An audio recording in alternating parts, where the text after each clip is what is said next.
मार्तंड की जय। ईश्वर की असीम अनुकंपा से, गुरु महाराज के असीम अनुकंपा से हम सभी लोगों को भगवत चर्चा करने का परम सौभाग्य प्राप्त हो रहा है। गुरु वंदना कर लेते हैं।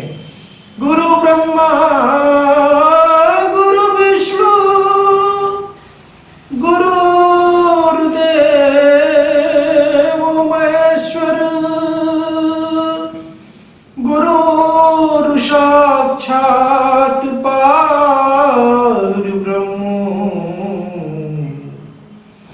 तस्मै श्री गुरुवे नमः।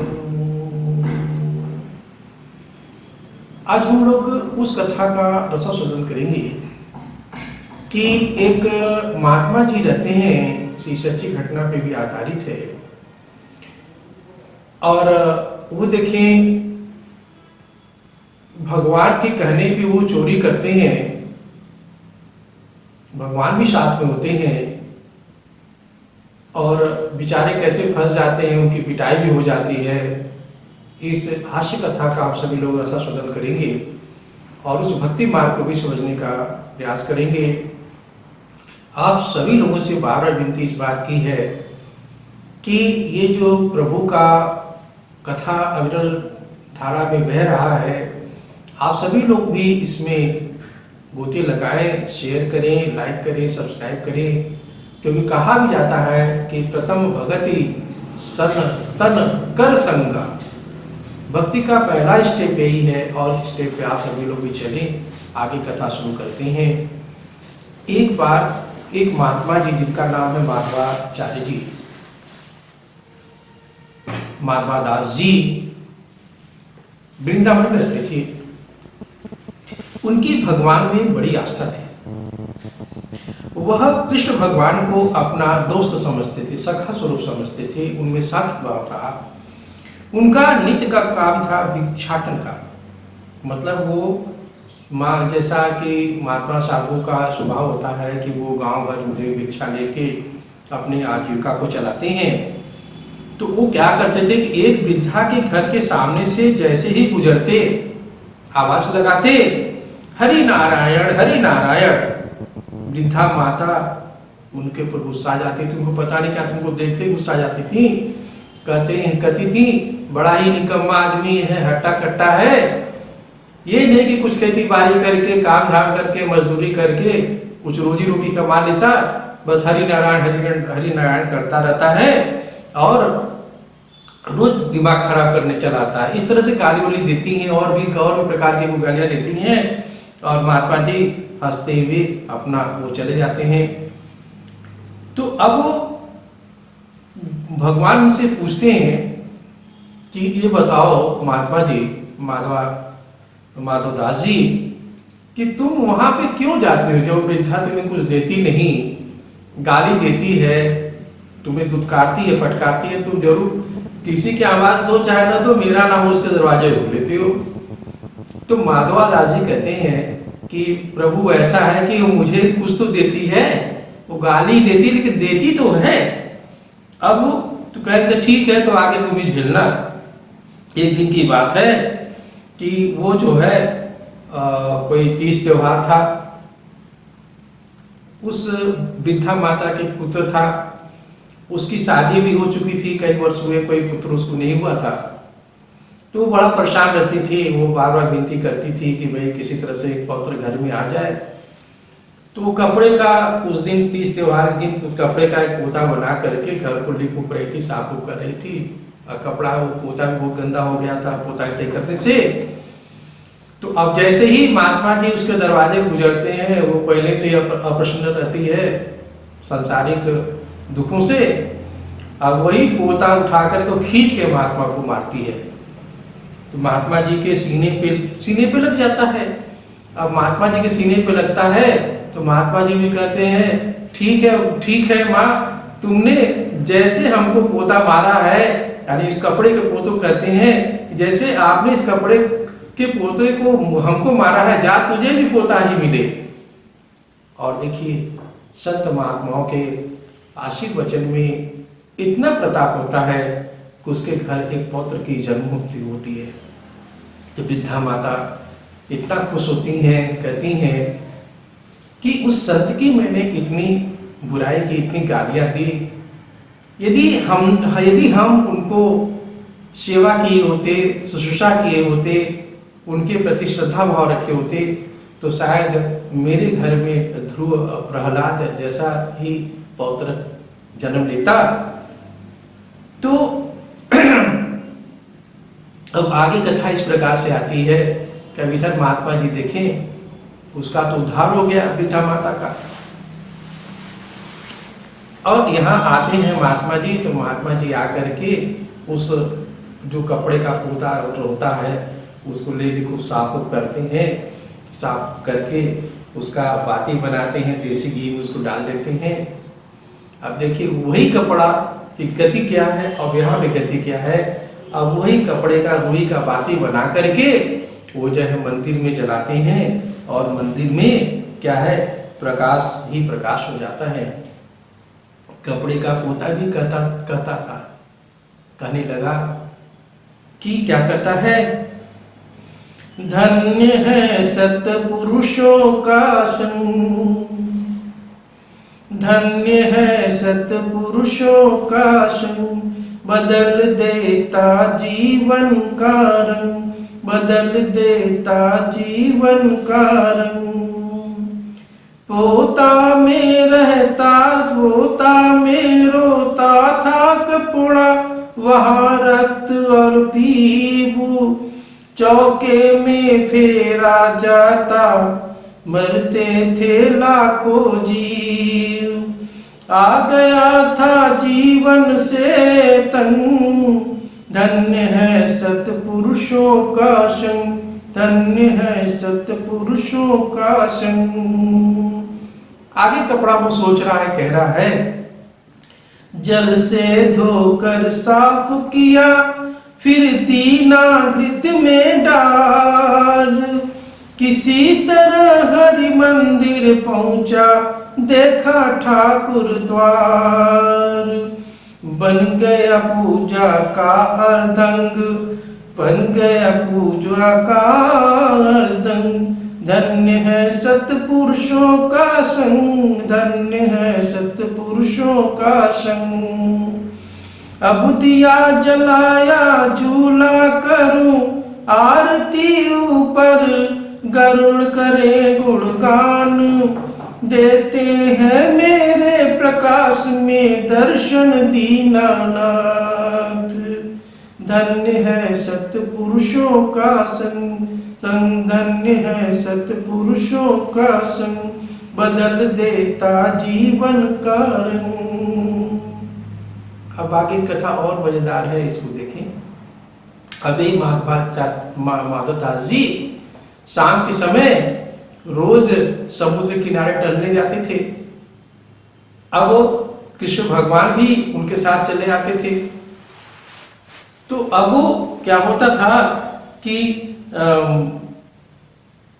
अब महात्मा जी देखते हैं एक दिन कि कृष्ण भगवान से उनकी अपनी बातचीत भी हो रही है। तो एक दिन देखते हैं महात्मा जी कि कृष्ण भगवान का चेहरा उदास है। तो अब महात्मा जी बार पूछते हैं कि बताइए प्रभु क्या दिक्कत है, परेशानी है आपको, आप तो सबको सुख देने वाले हैं, आप भाई का मन उदास लग रहा है कि फिर कैसे काम चलेगा। तो कहते हैं छोड़ो जाने दो। फिर माधवदास जी पूछते हैं, नहीं बताइए प्रभु क्या बात है। तो कहते हैं कि देखो यार ऐसा है कि जब मैं वृंदावन में था ना, तो वहां दोस्त यारों को लेकर के चोरी करने जाता था और चोरी करने में हमको बड़ा आनंद आता था। अब तुम्हारे साथ रहते हैं तो कुछ बात समझ में तो आती नहीं और तुम दिन भर हमको याद करते रहते हो, मुझे तुम्हारे साथ रहना होता है और वो जो चोरी का जो आनंद था यार, वो आनंद आता नहीं। तो महात्मा जी कहते रहे प्रभु ये कैसा मार्ग दिखा रहे हैं, चोरी का मार्ग दिखा रहे हैं और मैंने तो जीवन भर आपका नाम लिया, चोरी कैसे करूं। कहते नहीं यार चोरी नहीं करोगे ना तो मेरे साथ, मैं अकेले कैसे चोरी करूं जब तक कोई दोस्त यार ना हो। एक काम करो तुम महात्मा जी, तुम मेरे दोस्त तो हो ही, चलो हम लोग चोरी करते हैं। तो महात्मा जी कहते हैं अच्छा ठीक है प्रभु, जैसी आपकी आपकी आज्ञा हो। अब आप ही चला रहे हैं, सब आप अपना समझें और चले। तो कहे कि देखो महात्मा जी ऐसे काम करो कि एक जो ये अब देखिए दोनों जो है जगन्नाथपुरी में है। महात्मा जी इस समय कहाँ है, उनका आवास जगन्नाथपुरी में। अब जगन्नाथपुरी में है तो वहां भी एक बहुत सुंदर बाग था। भगवान कहते हैं कृष्ण कि देखो यहाँ का जो राजा है इसका इतना सुंदर कटहल का बगीचा है ढेर सारा, इसने एक कटहल भी मेरे को नहीं दिया कभी। तो महात्मा जी कहते हैं कि ऐसा करिए कि आप वो तो मेरे शिष्य हैं, आप कहिए तो मैं कहूँ और पता नहीं कितना कटहल हमारे पास वो आ जाएगा, फिर आप खूब कटहल खाइए। कहे नहीं नहीं नहीं, देखो ऐसा है कि वो मुझे आनंद दे लेना है, वो कटहल हमको चोरी से चाहिए, चलो हम लोग चोरी करके लाएंगे तभी उसका आनंद आएगा। तो अब वो महात्मा जी बड़े परेशान, फिर सोचते विस्तारते कहते हैं ठीक है, इनका जो प्रभु का इच्छा है, हरी इच्छा है, हो सकता है कुछ हमारे भलाई के लिए ही हो। तो अब ये दोनों रात को बगीचे के अंदर पहुंचते हैं। अब बगीचे के अंदर चतवाई डाक के पहुंचते हैं भगवान ये दोनों। लेकिन भगवान कहते हैं देखो ऐसा है महात्मा जी कि तुम जो है थोड़ी फुर्ती रखना और तेजी दिखाना। चोरी में फुर्ती और तेजी की जरूरत पड़ती है, इसलिए कि जो है डिल डाल हो तो धीरे धीरे उतरोगे चढ़ोगे। अब महात्मा जी कहते हैं धीरे धीरे तो बोलते नहीं थे वो। अब वो कहते हैं पेड़ के पास पहुंच करके बगीचे के अंदर कि प्रभु ये बताइए कि किस पेड़ पर चढ़ूं। तो प्रभु कहते हैं धीरे धीरे बोलो, धीरे धीरे बोलो, ऐसा करो किसी पेड़ पे चढ़ो। तो महात्मा जी पेड़ पे चढ़ जाते हैं। चढ़ने के बाद फिर पूछते हैं कि अरे प्रभु बताइए किस डाल का तोड़ू कटहल। तो प्रभु कहते हैं धीरे धीरे बोलो भैया, धीरे धीरे बोलो, यहाँ चौकीदार बगल में सोया है, उठ जाएगा वो। अब यहाँ चौकीदार के कान में आवाज पड़ती है, अब वो लाठी लेकर के आ जाता है। कहता है महात्मा जी कटहल तो मैं तोड़ूंगा, आप मेरे नीचे उतरिए। अब महात्मा जी की देख के तो हालत खराब हो जाती, तो पिटाई करेगा ये। यहाँ भगवान कृष्ण जो है वो अंतर्ध्यान हो गया देख करके। अब यहाँ महात्मा जी नीचे उतर रहे हैं धीरे धीरे करके, बेचारे से उतरते भी नहीं बन रहा, नीचे से नीचे उतरे। यहाँ पे जो है लाठी मिल गई उनको, 5-6 लाठी मिली जम करके। लाठी मारने के बाद वो चौकीदार कहा कि महात्मा जी बन करके चोरी करते हो, शर्म नहीं लगती तुमको? उनका हाथ भी बांध देता है, पैर भी बांध देता है, कहता राम से पड़े रहो, सुबह तुमको राजा जी के पास ले चलेंगे और वही तुम्हारा फैसला होगा। अब सुबह जो है वो राजा जी के पास लेके जाता है। राजा जी अब देखते हैं तो वो काटो खून नहीं, एकदम सन्न हो जाते हैं। कहते हैं कि अब राजा जी को काटो तो खून नहीं। वो कहते हैं अरे महात्मा जी ये क्या हो गया, आप जो है कैसे महात्मा जी ऐसे कैसे आप पड़ गए? तो महात्मा जी कहते हैं कि राजन ऐसा करो कि पहले घर में चलो, घर में चल के बताएंगे क्या हुआ कैसे हुआ। तो घर में जाते हैं और राजा जी से कहते हैं कि देखो राजन ऐसा ऐसा है, ऐसा ऐसा हुआ, प्रभु ने हमको फंसा दिया, ले जाकर के अपने तो अंतर्ध्यान हो गए और हमको जो है रात भर हाथ और पैर बजा रहा और लाठी खाए, अलग से लाठी खाए। अब देखिए राजा यहीं पे उनको उचित पहले तो उचित स्थान लेकर बैठाता है, बैठा कर रोने लगता है। कहता है कि स्वयं प्रभु हमारे बगीचे में आए थे, और रोने लगता है, विवल हो जाता है। कहता महात्मा जी आपके चरण इस प्रकार से हैं। मैं बार बार आप सभी लोगों से कहता हूं कि महात्माओं, संत महात्माओं का चरण ऐसा होता है कि चरण पड़ जाए तो समझ लीजिए कि आपका जीवन धन्य हो गया।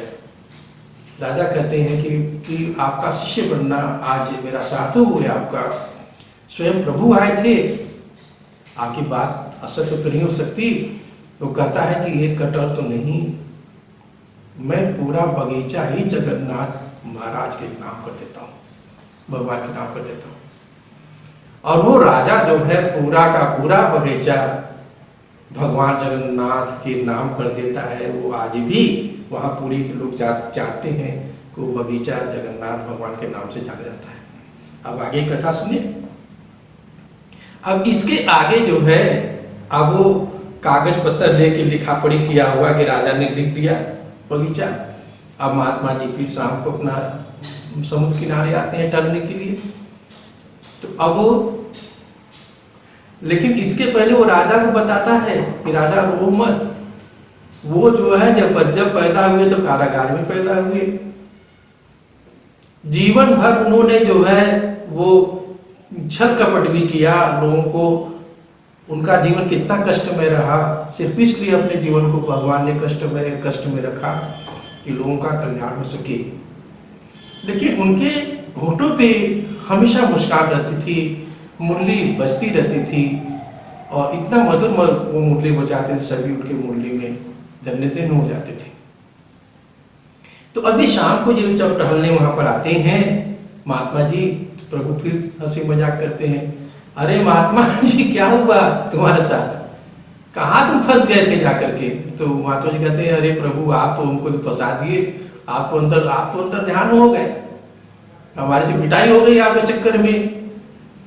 देखिए आप एक कटहल तक नहीं ले पाए, और मैंने आपके नाम से पूरा राजा का बगीचा ही ले लिया, आप देखिए। तो आपको भगवत भक्तों, आपको मैं ये कथा इसलिए बताने का प्रयास किया कि प्रभु की लीला बड़ी न्यारी होती है, और उनका दर्शन भी किसी किसी को होता है। जय श्री